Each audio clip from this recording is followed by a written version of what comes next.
नमस्कार साथियों। आज हम फिर हाजिर हैं कक्षा 10th की मैथ्स। अपने चैप्टर 3 चल रहा था और इसका एक्सरसाइज 3.1 का फोर्थ क्वेश्चन और उसके 2 पार्ट हो गए थे। आज थर्ड पार्ट है, वो पढ़ेंगे। 2 क्वेश्चन पहले आपको समझ में आ गए होंगे। आज ये तीसरा क्वेश्चन है। क्या कह रहा है ये? 2 इक्वेशंस आपको दी हुई है और आपको ये पता लगाना है कि ये इक्वेशन कंसिस्टेंट है या इनकंसिस्टेंट। यदि कंसिस्टेंट है तो इसके सॉल्यूशंस निकालिए। कैसे? ग्राफिकली। तो चलो चेक करते हैं। अगर अपन इसको स्टैंडर्ड इक्वेशन से रिलेट करें तो a1x plus b1y plus c equal to 0 और ये वाली इक्वेशन होगी a2x plus b2y plus c2 equal to 0। ये 1, ठीक है। ये तो अपनी होगी स्टैंडर्ड इक्वेशन। अब इससे आप कंपेयर कीजिए। कंपेयर करें तो a1 की वैल्यू क्या आएगी? x के साथ कौन है? 2। b1 की वैल्यू क्या आएगी? y के साथ कौन है? कोई नहीं, मतलब 1। c1 की वैल्यू क्या आएगी? प्लस में, लेकिन ये माइनस में, तो -6।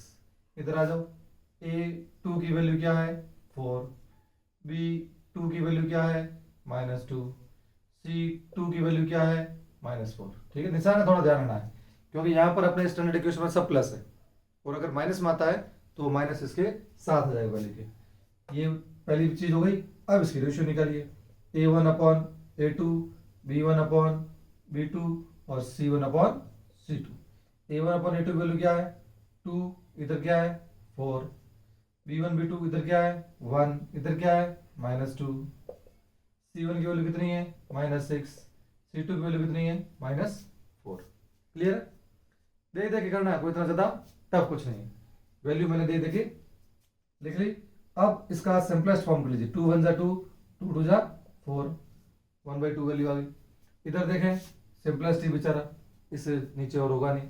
इधर देखें तो माइनस माइनस कट हो जाएगा, 6/4। फिर इसको डिवाइड करें तो 2 3 जा 6, 2 2 जा 4। अपने पास वैल्यू आ गई। एक तो 1/2, एक आ गई 1/-2, एक आ गई 3/2। क्या इन तीनों में आपको कोई बराबर दिख रहा है क्या? a1/a2, b1/b2 और c1/c2। क्या ये इसके बराबर है? नहीं है। क्या ये इसके बराबर है? नहीं है। तो ये कंडीशन कौन सी होती है? याद कीजिए पहले वाले वीडियो को, उस टेबल को। अगर आपको टेबल याद है तो आप आराम से बता सकते हैं कि ये कंडीशन कौन सी है। सबसे फर्स्ट वाली, जिसके अंदर लाइंस क्या होती है? Intersecting. Lines are intersecting. Intersecting lines बनेगी। ग्राफ में जब आप लाइन बनाओगे तो क्या होगी? एक दूसरे को काटेगी और जहां कट करेगी वही अपना क्या होगा? सॉल्यूशन होगा। ठीक है, तो ये जो पेयर्स ऑफ लीनियर इक्वेशन है कैसे होगी?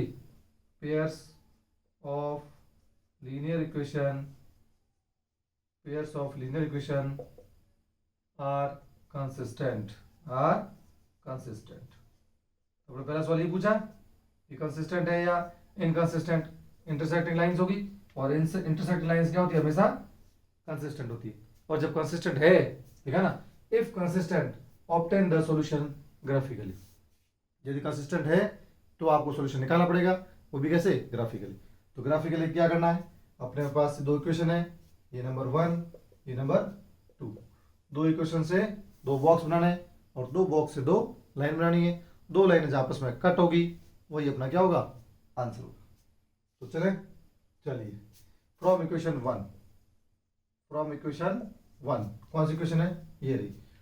2x plus y minus 6 equal to 0। Y की वैल्यू निकालनी है। अकेला बेचारा, इन सब उधर भेजिए। -6 उधर जाएगा तो +6, ये उधर जाएगा तो -2x। ये अपने पास आ गई। क्लियर? अब अपन x की वैल्यू रखते हैं। पहला, if x is equal to 0, यदि 0 ये हो तो y की वैल्यू क्या आ जाएगी? 6 - 2, x की जगह 0 रखा, 6 - 2 की जगह 0 हो गया, 6 में 0 माइनस किया, 6 आ गया। क्लियर है कि नहीं है? सिंपल है, वैल्यू पुट करनी है, कुछ नहीं बस।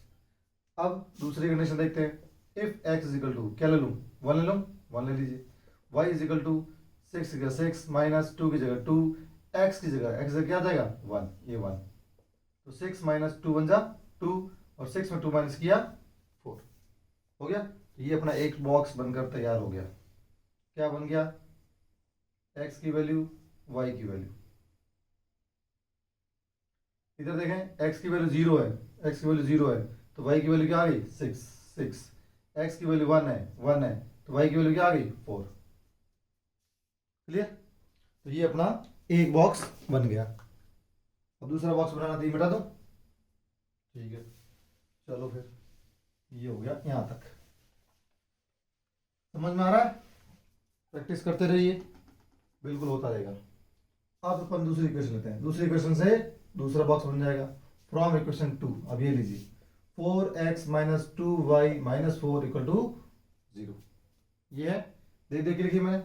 अब मुझे ये लिखूं तो ये माइनस बच जाएगा इसके साथ, ये रखूं यहाँ पर तो ये ज़्यादा अच्छा है। 4x बाकी वाला उधर भेज दो, माइनस 4 उधर जाएगा तो प्लस 4, माइनस 2y उधर जाएगा तो प्लस 2y। क्लियर?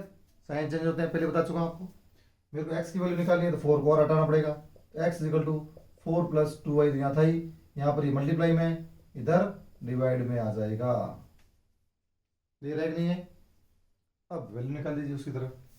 पहली कंडीशन, इफ यदि y है यहाँ पर तो y लाना पड़ेगा। y की वैल्यू अगर मैं 0 ले लूँ तो x की वैल्यू क्या आ जाएगी? x equal to 4 plus 2, y की जगह 0 अपॉन 4। इसको सॉल्व कीजिए तो 4 प्लस 2 को किसी से, 0 को किसी से मल्टीप्लाई करते तो 0 अपॉन 4। 4 में 0 ऐड किया तो 4 अपॉन 4। 4 में 4 डिवाइड किया 1। सिंपल। एक और ले लेते हैं, चलो। If y is equal to, क्या लूँ? अगर मैं 1 लेता हूँ तो यह 1 आएगा। 2 1 जा 2, 2 और 4 6, 6 अपॉन 4 मतलब 3/2। फ्रैक्शन में आंसर आएगा। तो अपने जितना हो सके फ्रैक्शन में नहीं ले रहा है। फ्रैक्शन में तो भी अपन ग्राफ में तो प्लॉट कर सकते हैं, लेकिन थोड़ा आपको उसकी जानकारी अच्छी होनी चाहिए। और आप देखिए मैं फ्रैक्शन में नहीं पढ़ना चाहता तो क्या करें? तो आप इधर ऐसे नंबर लाइए कि फ्रैक्शन में नहीं है। तो 4 के डिविजिबल ऐसा नंबर होना चाहिए। तो 4 के डिविजिबल क्या होता है? 4 जब 4 होता है, 4 लिखो, ये 4 आ गया तो 1 आ गया। अब 2 आ जाए ऐसा कुछ करे तो यहाँ 8 आना चाहिए। 8 आया इसलिए क्या करें अपन, यहाँ 2 लिख दूँ तो 2 2 जा 4, और 4 और 4 ऐड करेंगे तो जाएगा 8, और 8 और 4 का डिवाइड करेंगे तो 2 आ जाएगा। फ्रैक्शन आएगा नहीं। तो मैं यहाँ 2 लेता हूँ, y इज इक्वल टू 2। तो उसको सॉल्व कीजिए। 4 प्लस 2, y की जगह 2 अपॉन 4। 4 प्लस 2 2 जा 4 अपॉन 4। 4 और 4 कितना हो गए? 8। 8 अपॉन 4 कितना गया? 4 2 जा 8। 2 आया नहीं है? प्रश्न हट गया? तो बस तब आप बोलोगे सर हमें पता है क्या चलेगा 2 क्यों लिखे? हम 1 लिखते हैं तो 1 लिख के कर दो, 3/2 आएगा। और 3/2 क्या होता है? 1.5। तो आपको ग्राफ के अंदर 1 और 2 के बीच में जो पॉइंट होता है वो 1.5 लेना पड़ेगा। तो वैसे भी आ जाएगा आंसर, उस तरीके से भी आ जाएगा। लेकिन ये मैंने एक आपको तरीका बताया कि भी आप फ्रैक्शन से बच सकें। क्लियर? अब अपन दूसरा बॉक्स बना लेते हैं। ये देखो बॉक्स तैयार। 2 बॉक्स बनते ही अपने ग्राफ बन जाएगी। यहाँ देखते हैं y की वैल्यू क्या है? 0। y की वैल्यू 0। x की वैल्यू क्या आ गई? 1, तो ये 1। इधर देखें y की वैल्यू 2, तो 2। x की वैल्यू क्या आ गई? 2, तो ये 2। क्लियर है? तो ये अपने हो गया दूसरा बॉक्स तैयार। अब मैं इसको मिटा देता हूं। अब बनाता हूं ग्राफ। ग्राफ में बनेगी अपनी 2 लाइनें, 2 लाइनें जहां कटेगी वो आंसर। तो ये रहा ग्राफ आपके सामने। ये लीजिए, ये लीजिए, ये y एक्सिस और ये x एक्सिस। अब अपने इसमें 6 तक आ रहा है, इसमें 2 तक आ रहा है, तो 6 लाइनें कर दीजिए। 1 2 3 4 5 6। 1 2 3 4 5 6। 1 2 इधर करूँ क्या? माइनस में कोई है? माइनस में कोई है ही नहीं, छोड़ो, इसे कोई मतलब नहीं है। ये हो जाएगा अपने y एक्सिस और ये हो जाएगा अपने x एक्सिस। अब अपन क्या करते हैं?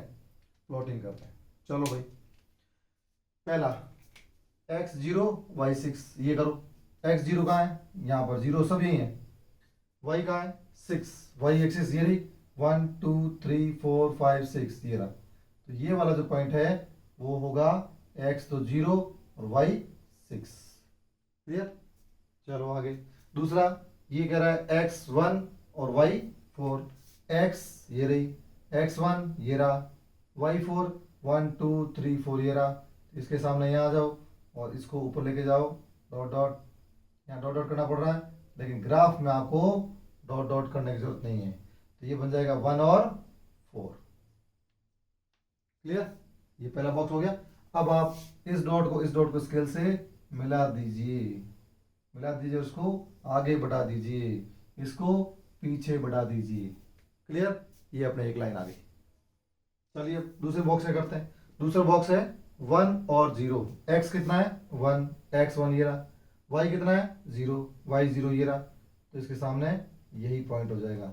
ये पॉइंट होगा x1 और y0, ये लो।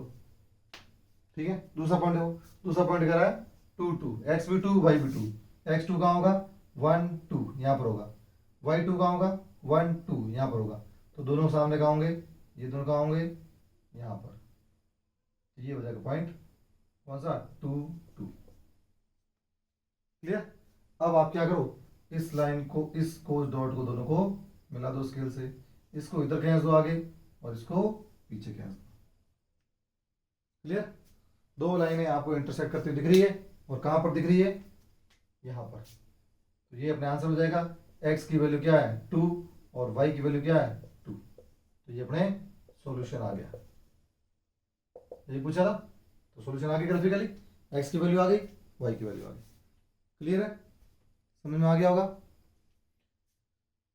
तो इसको आप वापस एक बार अपनी कॉपी में प्रैक्टिस कीजिए, समझ में आ जाएगा।